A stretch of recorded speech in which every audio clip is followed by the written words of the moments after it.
Hi, everybody. It's Diane Marie 99 at Crow's Nest Studio, and I haven't done a video for a while, so I'm just going to give you an update about what's been going on around here. Um, these are my classic 70s sunglasses, and then I found a 70s hat for today. Um, Thought maybe you'd get curious about that. I'm going to switch now to some actual glasses, so I can see. These are my closest to my John Lennon glasses that I have. They're gonna have to do. So, what's up? Um, let's see. I have a show coming up. Uh, that I'm. Well, I have a show that I'm in right now at the Cora McCorvey Health Center. It's the iOS series, and that is coming down this month, at the end of this month, and I have been asked to submit to the next show, and I am submitting my heart series. I think I've shown you that. I've posted the biggest one, the big the big love one that I have. And right now they all have themes, and that one's called Big Love, and that one's just all about romance and broken hearts and all the stuff woven into it. And it's multimedia. There's all kinds of stuff in it. Little poems and cardboard and flowers and all kinds of stuff. Every medium you can possibly imagine, including some off the beaten path ones like nail polish. Um, so there's that. I'm doing Hearts with Themes. I'm working on one called Steampunk Love right now. Um, and that's just like little doodads that I've collected over the years, cogs and wheels and springs and goofy little things, all kinds of stuff. So that one, and then the next one is going to be also a big one. Big Love, the first one was 4x4, and this one's going to be 4x4. I think also, I haven't measured it, but I think it's the same size. And that one is going to be called Stained Patchwork Love. Patchwork Love. And that one is going to be, parts of it are going to be painted, parts of it are going to be collage. Again, it's going to be a multimedia piece, but it's going to be patches of stuff. It's going to be pretty cool. Um, that's for that. And then I have a show on Madeline Island, um, back home at in July 7th, I think it is, right after the 4th, which is a really good slot. And it's a good run in that show. And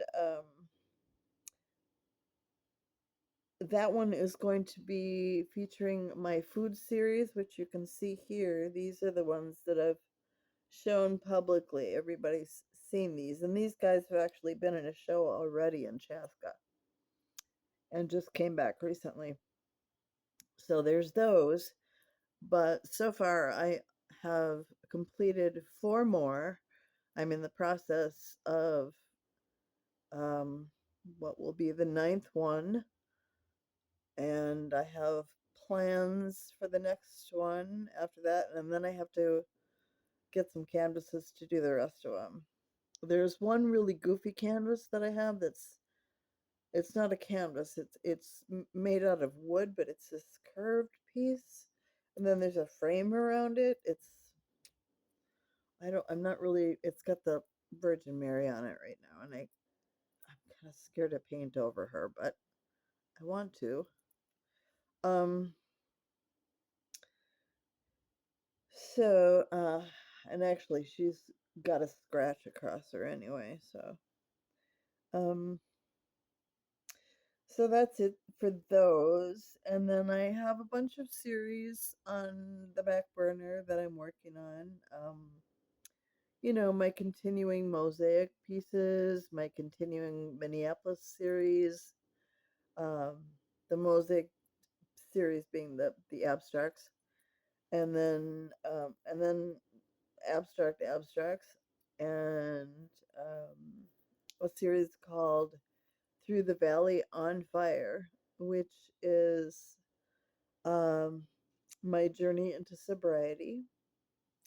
And that's going to feature all kinds of stuff. There's going to be drawings, paintings, sculptures, and photographs. This is me putting it all out there.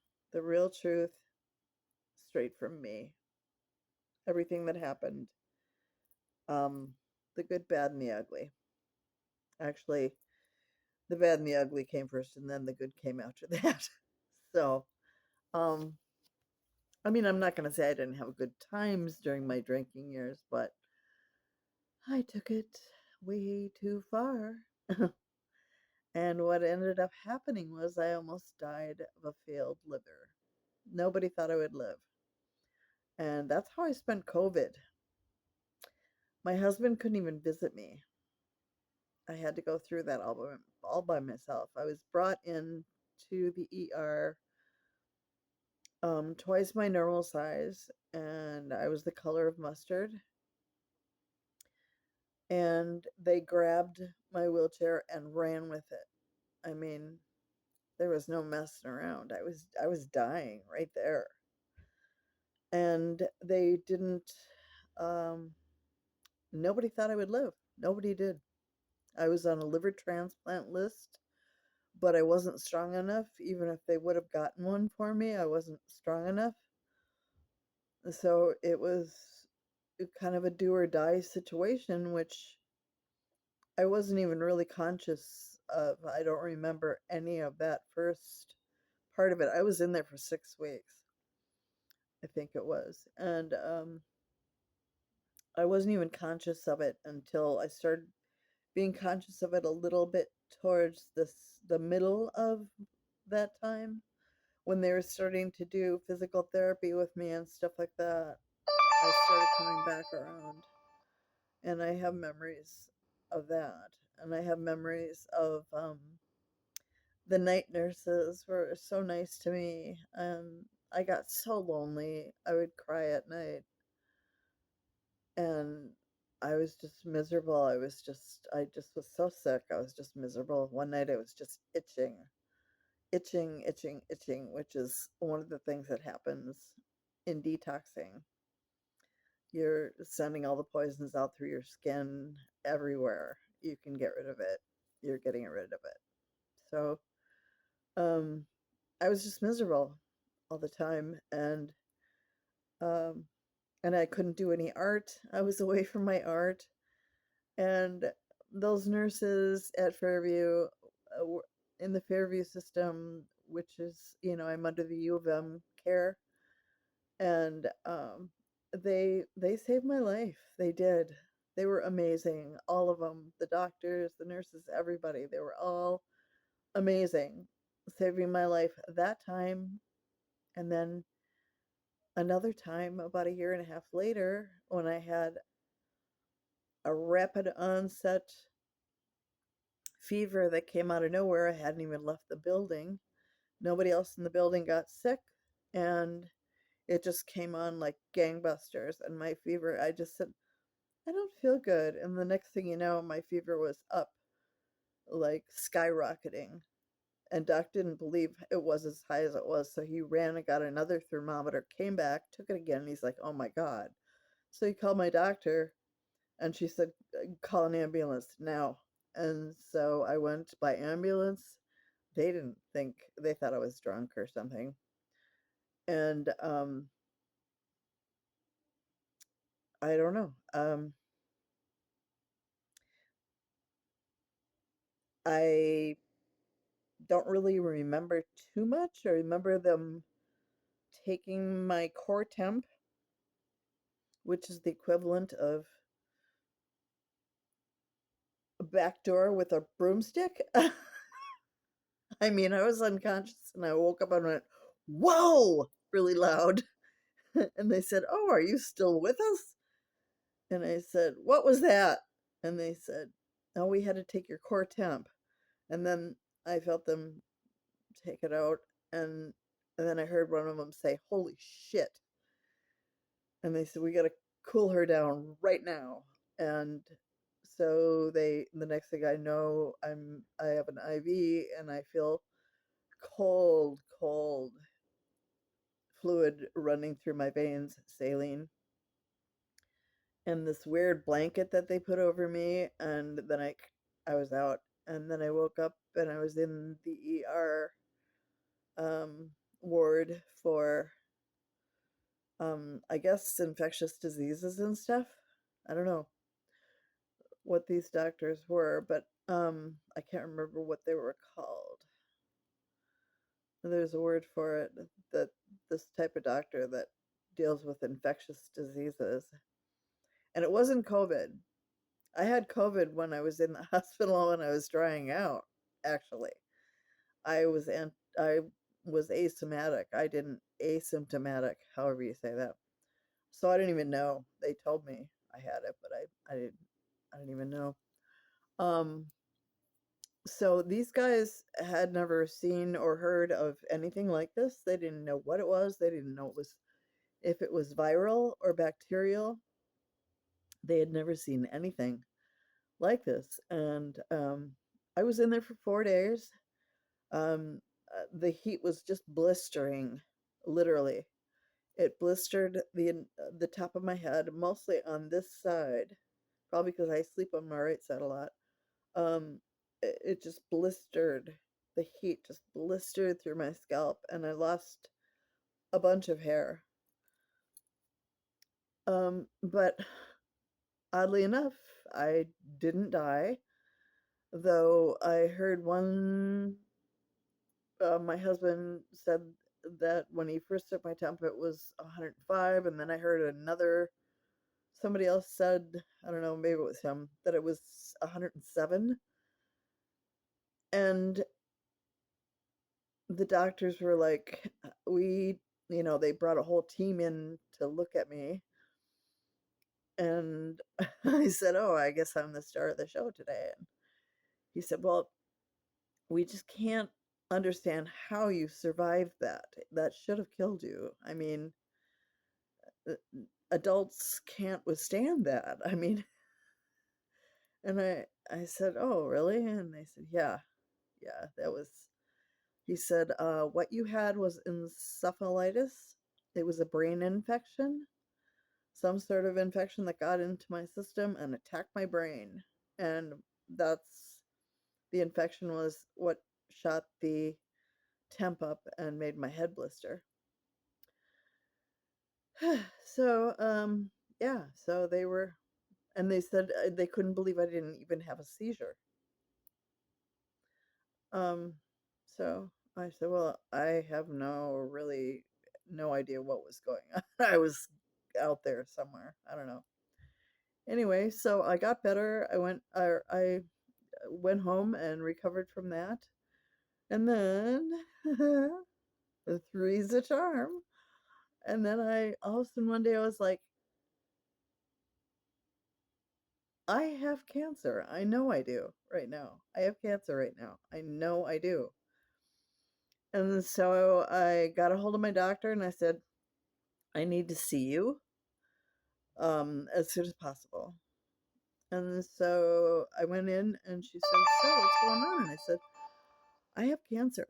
And she said, "Well, how do you know that?" And I said, I don't know. I don't feel anything. There's nothing happening that's out of the ordinary, but I just suspect for some reason that it's down in my nether regions, if you want to call it that. And she said, "Well, okay, let's do some tests," and they did, and she said, "Well, you were right." So, I was already in menopause, and then I got to go into surgical menopause, which is even a step up from regular menopause, if you can imagine. But the thing is it really hasn't been bad. I don't have I hardly ever have hot flashes. I'm sorry. I'm not bragging. I just don't. Um, uh, I don't know. And I've had more energy than I have ever remember having, actually. Although, when you consider the fact that I had a 48-year career starting at age 11 drinking, it's not imagine that it's not surprising that I don't remember much of my past at all. So, um, but it's not the first time I've survived death by any means. I have, starting with the first day I was born, I survived death 4 times that day. And then when I was 5 months old, and then I went through the list one day, and it was like, oh my God, there have been so many near misses. It's like, am I not supposed to be here or what? You know?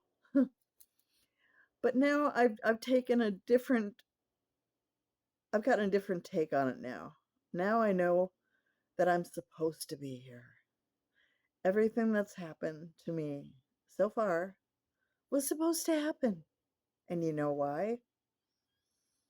Because I am now spending at least an hour of time every day uh, helping someone who is struggling with addiction. I'm in a lot of support groups online, and every time I see somebody that's, really toughing it out, um, sobering up from alcohol, um, I can't really speak to any other addictions other than nicotine, which I also conquered, but um, it's I've been there. So I feel I'm in a place where I can help people almost more than a counselor could because I was there. There's no way that you can possibly say that I don't know what I'm talking about because I experienced it. Whoa. I mean, full on, turn the knob up to 11 is what I got. So, but that was, interestingly enough, uh, I suffer from depression, like major league depression, the worst kind you could possibly have. I have ever since I was a kid. I can remember when I was just a little tiny kid sitting in my closet just wishing I could just disappear. I mean, it's always been there, and I think it always will be, but I have gotten better at managing it. When I was sobering up, I was gifted with a fantastic um, psychiatrist therapist or psychologist therapist, and he specializes in addiction and mental health. And he was the one that diagnosed my depression as major depressive disorder, which is the dangerous one. And he was the one that was really instrumental in getting me through the hell of the first years. I mean, he was with me for almost 4 years, and he got me through the hell of it. I mean, Doc did too, of course. Oh, I am so lucky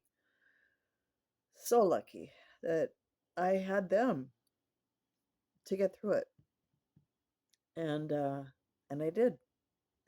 So I highly recommend seeking therapy if that's what you're doing right now, because it makes a world of difference. And if you don't jibe with the therapist that you have, find a different one. Just find one.